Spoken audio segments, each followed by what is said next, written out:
He knocked me over. I landed on the dog bowl. This one's wife, driven by money. I've got the brains, you've got the looks. Let's make lots of money. You've got the brawn, I've got the brains. Let's make lots of. You may recognize that as the lyrics to Opportunities, Let's Make Lots of Money by Pet Shop Boys. Great song, released way back in 1986. Anyway, those lyrics certainly wouldn't be applicable to the gruesome twosome. Neither of them have got the brains, nor have they got the looks. Indeed, one of them is increasingly losing them. But they do believe that they've got the brains and the looks to make lots of money, and money is a particular preoccupation of this one's wife, something which has been picked up by the Mirror, as they report in an article written by Jessica Gibb and Scarlett O'Toole, this one's wife almost obsessively driven by money, despite her and Prince Harry's enormous wealth. Now that's an interesting observation. Do they have enormous wealth?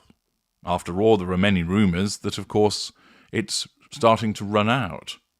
They have a large mortgage, significant security costs when they're not putting those costs on nations like Nigeria, transport costs, PR puff pieces costs, staff costs, and at the moment, no visible form of income. No partnerships with cosmetic giants or fashion houses. There's the Netflix money, but they didn't lay their hands on all of that. Nobody's coming along with a multi-million mega deal for content from them. Thus, with no appreciable income and significant overheads, the fortune that had been amassed is surely dwindling. Nevertheless, let's dive in and find out this preoccupation with money. Apparently, this one's wife cannot see any problem with being super rich and mixing with celebrities. Well, of course not. She wants to be super rich. That's a residual benefit. She wants to be super rich because by being super rich, that enables her to have a greater means of asserting control over people. It enables her to go to places that she hitherto would not be able to do so, which in turn allows her to control more people, draw more fuel from them.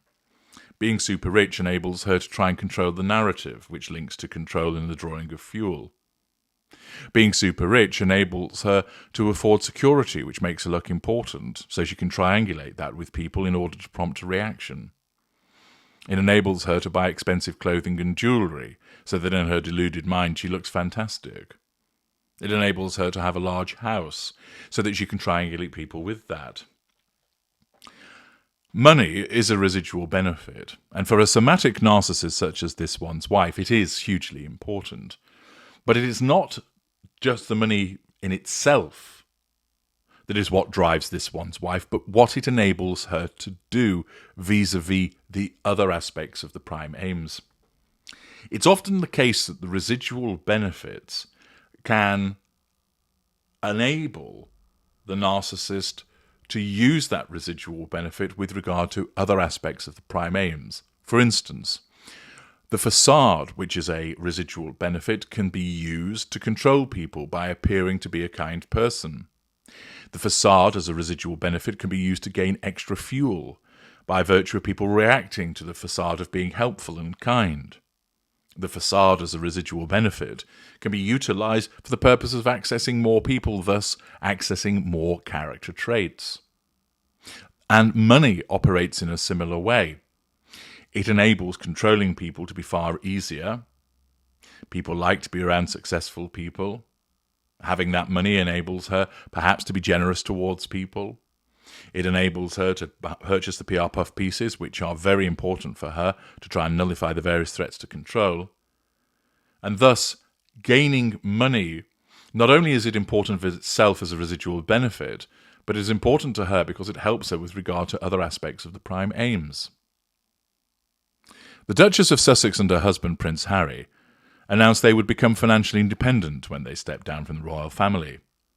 In the years since, they've signed some exclusive deals with the likes of Netflix and Penguin Random House to grow their wealth.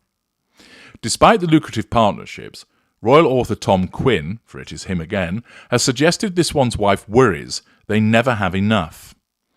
That may well be accurate. The reason being is she is greedy.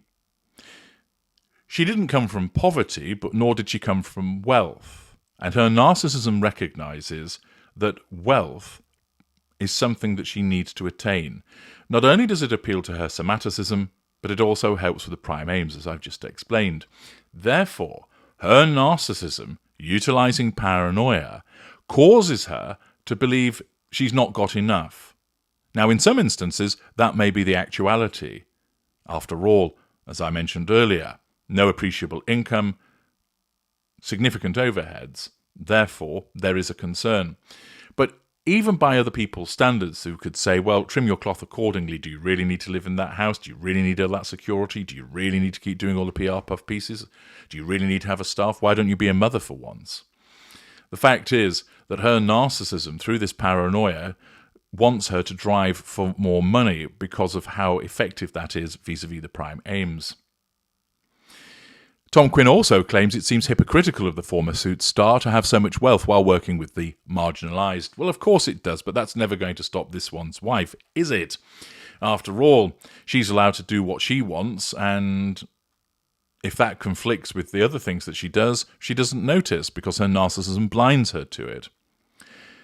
Tom said she cannot see any problems with being super rich and mixing with celebrities while telling people her real focus is the poor and the marginalised. Indeed, she's blinded by her narcissism, and this is often seen by certain individuals like this one's wife, that they don't see the problem with flouting their tremendous wealth and then banging on about wanting to help people who are marginalised and poor.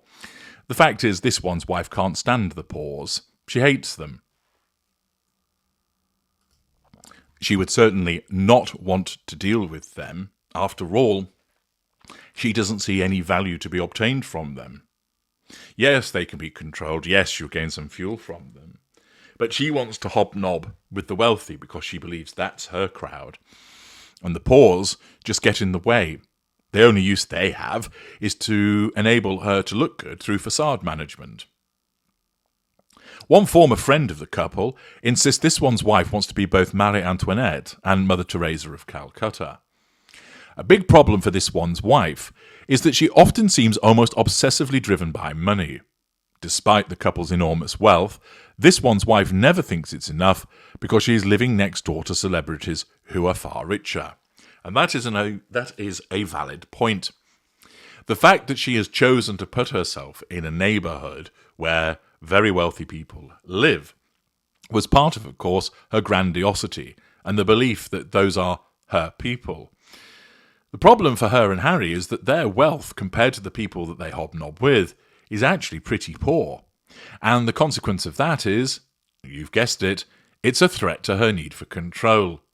So, demonstrating the dim-witted nature of this mid-range narcissist, the grandiosity of her narcissism and the mirroring causes her to want to position herself in this neighbourhood with wealthy people, believing that's where she belongs, and it makes her look good. But in so doing, along comes another of those pesky collateral consequences, which is, she is then surrounded by people who are far wealthier than her, which then threatens her need for control, driving her to seek more wealth in order to nullify that threat to control. The report talks about the expense of their mansion, the expense of their security, suggesting that the annual bill is $2 million, that the cost of travel and the cost of outfits, etc., that this one's wife has. But it's correct that she is obsessively driven by money, not for the sake of money in itself, but because it is a residual benefit and part of the prime aims. I'm H.G. Tudor. Thank you for listening.